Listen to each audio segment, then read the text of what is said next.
நீங்கள் பார்த்து கொண்டிருப்பது உங்கள் ஜாஷுவா டிவி. சகல ஜனங்களுக்கும் நற்செய்தி.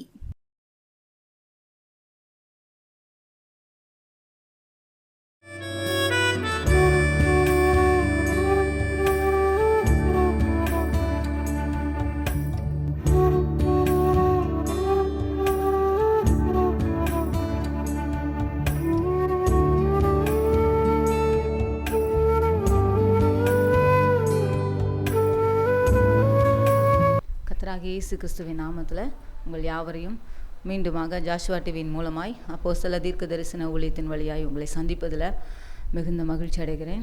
தேவனுடைய கிருபையும் தேவனுடைய பராமரிப்பும் அவருடைய பாதுகாப்பும் உங்களோடும் உங்கள் குடும்பங்களோடும் உங்கள் சந்ததிகளோடும் இருப்பதாக. ஆமேன். தலைகளை தாழ்த்தி ஜெபிக்கலாம். ஸ்தோத்திரிக்கிறேன் தகப்பனை, துதிக்கிறோம் ஆவியானவரே. அப்பாவுமே நாங்கள் நன்றியோடு துதிக்கிறோம். இந்த வேளையில் கூட மீண்டுமாக உங்களுடைய சமூகத்தில் நாங்கள் வந்து நிற்கிறோம் தகப்பனை. தேவரே தாமே எங்களோடு கூட நீர் இடைப்படுவீராக, வார்த்தையாய் நீர் வெளிப்படுவீராக. எங்களுக்கு வேண்டிய மன்னாவை என் தேவன் பரத்திலிருந்து எங்களுக்கு தந்து எங்கள் ஆத்துமாவை திடப்பண்ணணுமே நாங்கள் செபிக்கிறோங்க தாவே. உங்கள் கரத்தில் ஒப்பு கொடுக்குறோம். ஆவியானவர் நீங்கள் பொறுப்படுத்திக் கொள்ளுங்க. துதிகன மகிமையெல்லாம் உமக்கு செலுத்துகிறேன். மீட்பர் இயேசுவின் நாமத்தில் செபிக்கிறோம் பிதாவே. ஆமேன். ஹல்லேலூயா.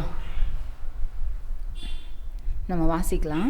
சங்கீதம் 24வது அதிகாரம் 9வது வசனம். சங்கீதம் 24:9. இதில் இந்த அதிகாரத்தில் 2 வசனம் சொல்லப்பட்டிருக்கிறது. ஒரே மாதிரி. வாசல்களே உங்கள் தலைகளை உயர்த்துங்கள், அநாதி கதவுகளே உயருங்கள், மகிமையின் ராஜா உட்பிரவேசிப்பார். 7வது வசனத்தில் அப்படி சொல்லப்பட்டிருக்கிறது. 8வது வசனம் பார்த்தீங்கன்னா, யார் இந்த மகிமையின் ராஜா? அவர் வல்லமையும் பராக்கிரமும் உள்ள கர்த்தர், அவர் யுத்தத்தில் பராக்கிரமுள்ள கர்த்தராமே. அடுத்து 9வது வசனம் திரும்பவும் அதே மாதிரி சொல்லுது பாருங்க. வாசல்களே உங்கள் தலைகளை உயர்த்துங்கள், அநாதி கதவுகளே உயருங்கள், மகிமையின் ராஜா உட்பிரவேசிப்பார். ஹல்லேலூயா. யார் இந்த மகிமையின் ராஜா? அவர் சேனைகளின் கர்த்தரானவர். ஆமேன். ஹல்லேலூயா. இந்த வசனத்தை தான் நாம் இன்னைக்கு தியானிக்க போகிறோம். வாசல்களே உங்கள் தலைகளை உயர்த்துங்கள் என்று வேதம் சொல்லுகிறது. ஆமேன். வாசல் அப்படின்னு சொன்னால் நம்மளே குறிக்கிறதில்ல, தேவன் தங்கும் ஆலயமாய் நம்ம இருக்கிறதுனால வாசல்களே உங்கள் தலைகளை என்ன செய்யுங்க? உயர்த்துங்கள். ஏனென்றால் மகிமையின் ராஜா உட்பிரவேசிப்பதற்கு ஏதோ சில காரியங்கள் உங்களோட வாழ்க்கையில் இல்லை நம்மளோட வாழ்க்கையில் தடையாக இருக்குமே. ஆனால் அந்த காரியங்கள் எல்லாவற்றையும் சரி செய்து உங்களோட தலைகளை உயர்த்துங்கள். அப்போதுதான் மகிமையின் ராஜா உட்பிரவேசிக்க முடியும் அப்படின்னு சொல்லி தாவீது பக்தன் இங்கே சொல்லியிருக்கிறார் சங்கீதத்தில். வாசல்களே உங்கள் தலைகளை உயர்த்துங்கள். ஹல்லேலூயா. அப்படி வரும்போது அந்த மகிமையின் ராஜா யாரா இருக்கிறாராம்? சேனைகளின் கர்த்தரானவர் என்று வேதம் சொல்லுகிறது. ஹல்லேலூயா. அவர் சேனைகளின் கர்த்தர். வேதத்தில் அநேக சேனைகள் இருக்கிறது.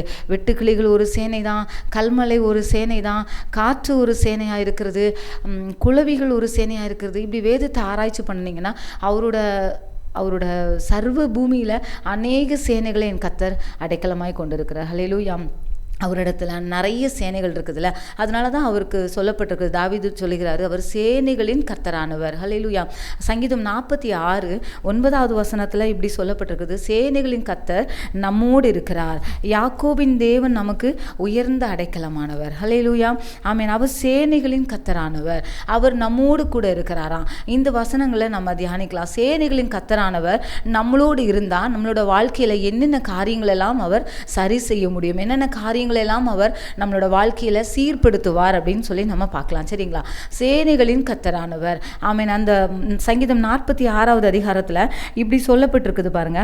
அவர் பூமியிலே பால் கடிப்புகளை நடப்பிக்கிற கர்த்தருடைய செய்கைகளை வந்து பாருங்கள். அவர் பூமியின் கடைமுனை மட்டும் யுத்தங்களை ஓய பண்ணுகிறாராம். சேனைகளின் கர்த்தர் முதலாவது என்ன செய்கிறாராம்? யுத்தங்களை ஓய பண்ணுகிறார். ஆமேன். வில்லை ஒடித்து ஈட்டியை முறிக்கிறார், ரதங்களை நெருப்பினால் சுட்டரிக்கிறார். இந்த சேனைகளின் கர்த்தரானவர் மகிமையாய் உட்பிரவேசிக்கும் போது முதலாவது யுத்தங்களை என்ன செய்கிறாராம்? ஓய பண்ணுகிறாராம். ஹல்லேலூயா. ஏசாயா 40வது அதிகாரத்தில் சொல்லப்பட்டிருக்கிறது. எருசலேமுடன் பட்சமாய் பேசி அதன் போர் முடிந்தது, முடிந்ததென்றும் அதன் அக்கிரமம் நிவிர்த்தி ஆயிற்றென்றும் அதற்கு சொல்லுங்கள் அப்படின்னு வேதம் சொல்லுகிறதுல. அவர் முதலாவது நமக்குள்ள வந்தா நம்மக்கிட்ட இருக்கிற நம்மளோட போராடி கொண்டிருக்கிற அநேக யுத்தங்களை என்ன செய்கிறாராம்? முடிவுக்கு கொண்டு வருகிறாராம். ஆமென். நம்மளால தீர்க்க முடியாத, இல்லை நம்மளால இந்த காரியத்தை சரி பண்ண முடியாத அந்த யுத்தங்களை அவர் என்ன செய்கிறாராம்? ஓய பண்ணுகிறாராம். ஓய பண்ணி சங்கீதம் 46:10 சொல்லப்பட்டிருக்கிறது, நீங்கள் அமர்ந்திருந்து நானே தேவன் என்று அறிந்து கொள்ளுங்கள். அவர் அந்த யுத்தங்களை நம்மளுடைய எல்லைகளில் நம்ம குடும்பங்களில் ஓய பண்ணும்போது நம்ம என்ன செய்கிறாராம்? அவர் நம்மை அமர்ந்திருக்க பண்ணுகிறாராம். ஹல்லேலூயா. அவர் நம்மை அமர்ந்திருக்க பண்ணுகிறார். நீங்கள் அமர்ந்திருங்கள். யுத்தங்கள் ஓயும் போது நாம் என்ன செஞ்சிடறோம்? அமர்ந்திருக்க ஆரம்பிச்சிடறோம்ல.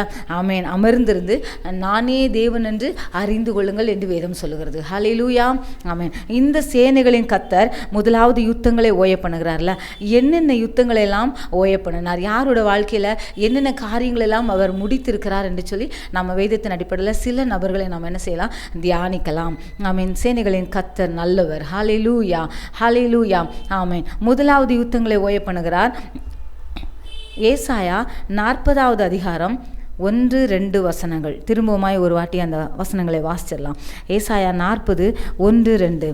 ஆமென். எருசலேமுடன் பட்சமாய் பேசி அதன் போர் முடிந்ததென்றும் அதன் அக்கிரமம் நிவிர்த்தி ஆயிற்று என்றும். ஹல்லேலூயா. ஆமென். சேனைகளின் கர்த்தர் நம்மளோட வாழ்க்கையில் நம்மளோட குடும்பங்களில் இடைப்படுவாரே ஆனால் ஆமென், அவர் என்ன செய்கிறாராம்? யுத்தங்களை ஓய பண்ணுகிறாராம். ஹல்லேலூயா.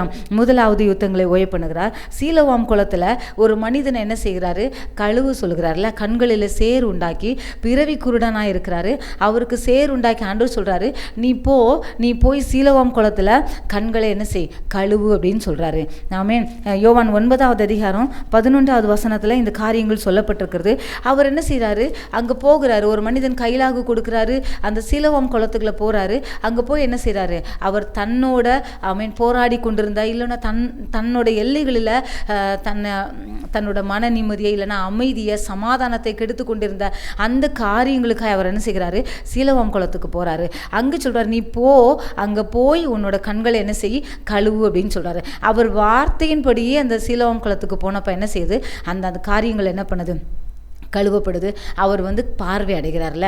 இங்கே சேனைகளின் கர்த்தரானவர் அவரோட வாழ்க்கையில் இடைப்படும் போது அவரோட கண்கள் என்ன செய்து? திறக்கப்படுகிறது இல்லை.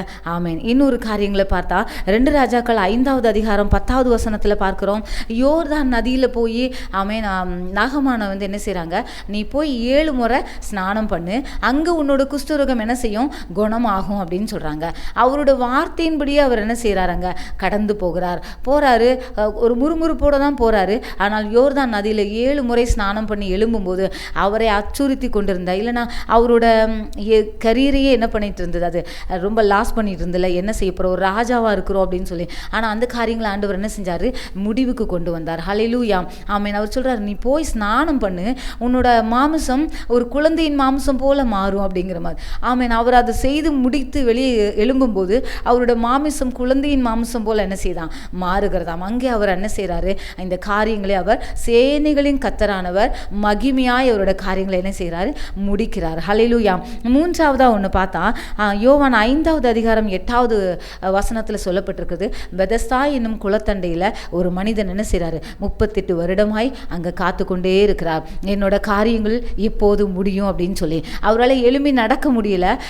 நடக்க முடியாத ஒரு சூழ்நிலையில் இருக்கிறாரு. தன்னோட போராடி கொண்டிருக்கிற இந்த காரியங்களுக்காய் அநேக நாட்களாய் ஆமேன் அந்த பெதஸ்தா குளத்தில் என்ன செய்கிறாரு?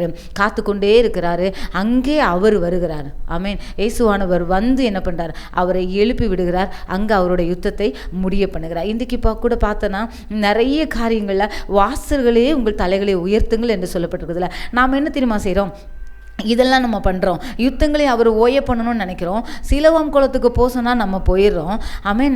யோர்தான் நதியில் போய் ஸ்நானம் பண்ண சொன்னால் அங்கேயும் போகிறோம். எவ்வளோ செலவானாலும் பரவாயில்ல, எவ்வளோ தூரமாக இருந்தாலும் பரவாயில்லன்னு சொல்லி என்ன செய்கிறோம்? நாம் அங்கேயும் போயிடுறோம்.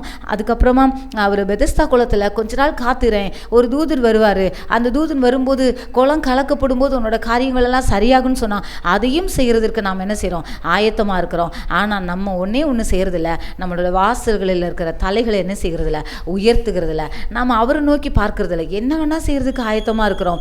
இவங்க என்ன பண்ணாங்கன்னா தேவனை நோக்கி பார்த்தாங்க. அவங்களோட காரியங்களில் அவர் என்ன செஞ்சார்? வெற்றியை கொடுத்தாரு. அவன் கண்கள் திறக்கப்பட்டது. அவரோட குஷ்டரோகம் என்ன செஞ்சது? சொஸ்தமாக்கப்பட்டது.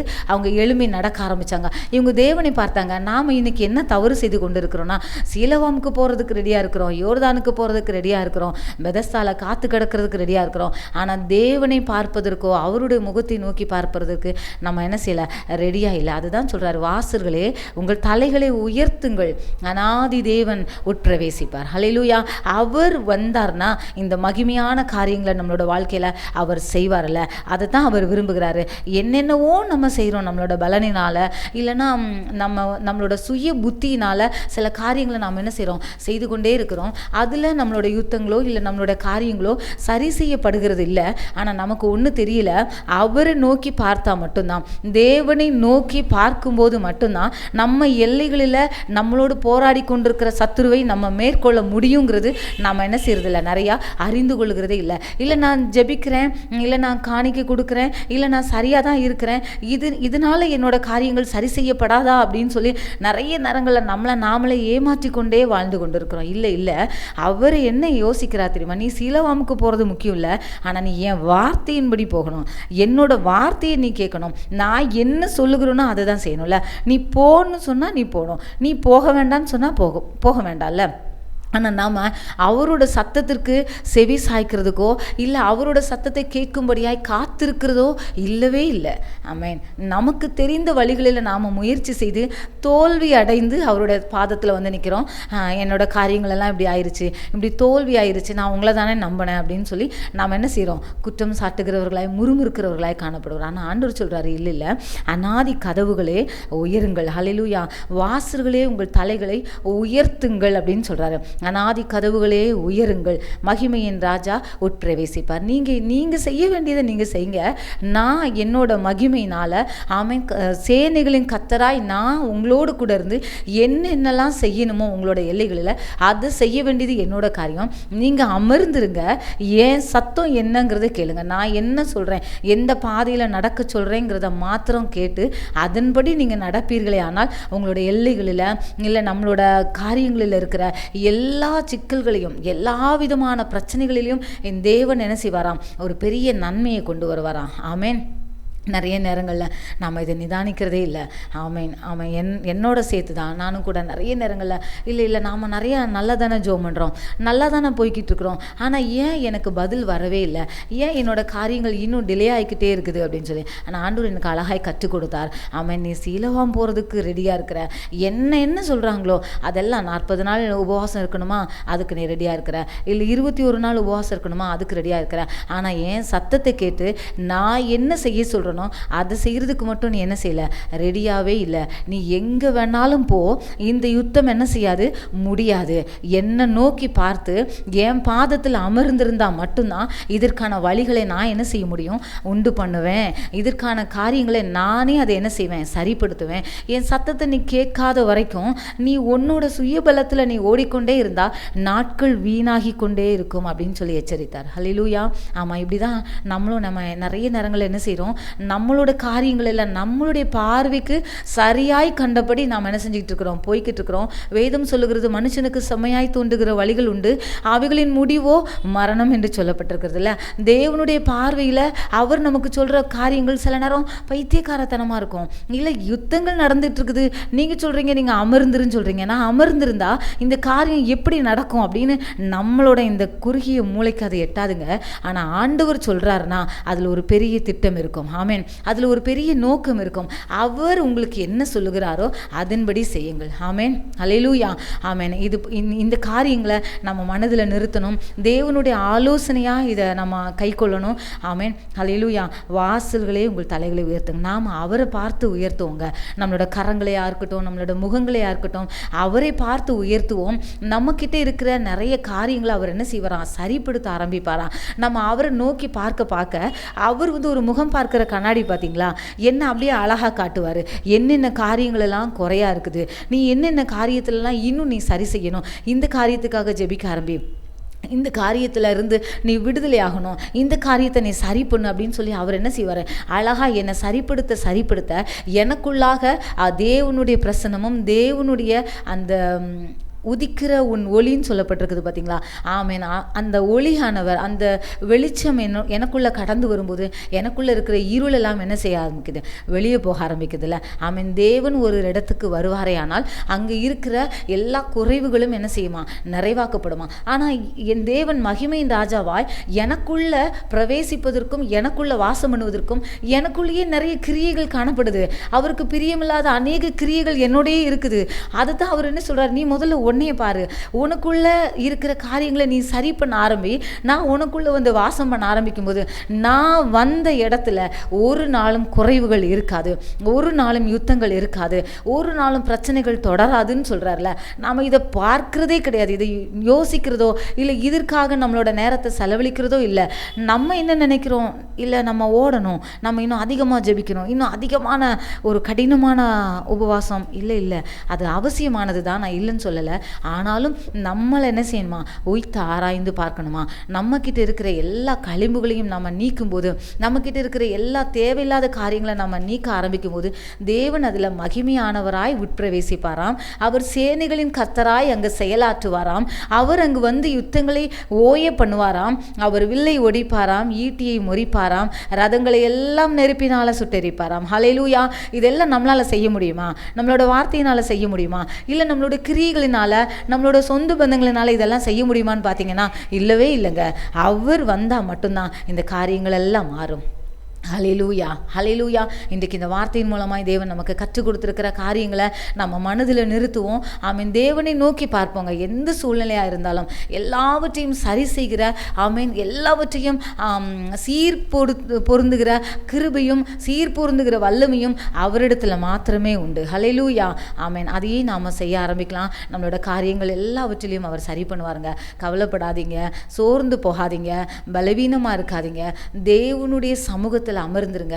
அவர் உங்களை பராக்கிரமசாலியாய் பார்க்கிறார். ஆமேன். ஹல்லேலூயா. ஆமேன். கர்த்தருக்கு மகிமை உண்டாகட்டும். தலைகளை தாழ்த்தி ஜெபிக்கலாமா. ஸ்தோத்திரிக்கிறேன் தகப்பனே, நாங்கள் நன்றியோடு துதிக்கிறோம் ஐயா. அப்பா உமக்கு நாங்கள் நன்றி செலுத்துகிறோம். ஆமேன். வாசல்களே உங்கள் தலைகளை உயர்த்துங்கள், அநாதி கதவுகளே உயருங்கள், மகிமையின் ராஜா உட்பிரவேசிப்பார் என்று வேதம் சொல்லுகிறது ஆண்டவரே. ஆமேன். எங்களோட காரியங்களில் அநேக காரியங்களை நாங்கள் இன்னும் உயர்த்தலை டாடி, நாங்கள் இன்னும் உங்களை பார்க்கல டாடி. எங்களுக்கு சரியாக எங்களுக்கு நலமாய் தோன்றுகிற பாதைகளிலேயே நாங்கள் ஓடிக்கொண்டே இருக்கிறோம்ப்பா. ஆமேன். உலக பழமொழி சொல்லப்பட்டதை போல குண்டு சட்டிக்குள்ளேயே நாங்கள் ஓடிக்கிட்டு இருக்கிறோம் ஆண்டவரே. இல்லை ஏசப்பா, உங்களோட வார்த்தையின்படி நாங்கள் எங்களோட பாதைகளை சீர்தூக்கி பார்க்கவும், எங்களோட காரியங்களில் ஒப்புரவாகவும், தேவனோடு நல்மனம் பொருந்தும்படியாய் கர்த்தர் எங்களை இந்த நாட்களில் நீங்கள் ஆண்டவரே அப்பா அறிவுரை கொடுத்திருக்கிறீங்க. உங்கள் வார்த்தையின்படியாய் எங்களுக்கு நீங்கள் போதித்திருக்கிறீங்க ராஜா. இதை நாங்கள் பிடித்து கொண்டு உங்களுடைய சமூகத்தை நாங்கள் தேட, உங்கள் முகத்தை நோக்கி பார்க்கும்படியா, எங்கள் எல்லைகளில் இருக்கிற யுத்தங்களை சரி செய்யும்படியாய் உண்மை நாங்கள் வேண்டி நிற்கிறோம் சுவாமி. உங்களுடைய கிருபைக்காய் காத்திருக்கிறோம், உங்களுடைய தயவிற்காக கெஞ்சி நிற்கிறோம், உங்களுடைய ஒத்தாசைக்காய் நாங்கள் காத்து நிற்கிறோம். கர்த்தர் நீர் பரத்திலிருந்து ஒத்தாசை அனுப்புவீராக. துதிகன மகிமை எல்லாம் உமக்கு செலுத்துகிறோம். மீட்பர் இயேசுவின் பாதத்தில் ஜெபிக்கிறோம் நல்ல பிதாவே. ஆமேன்.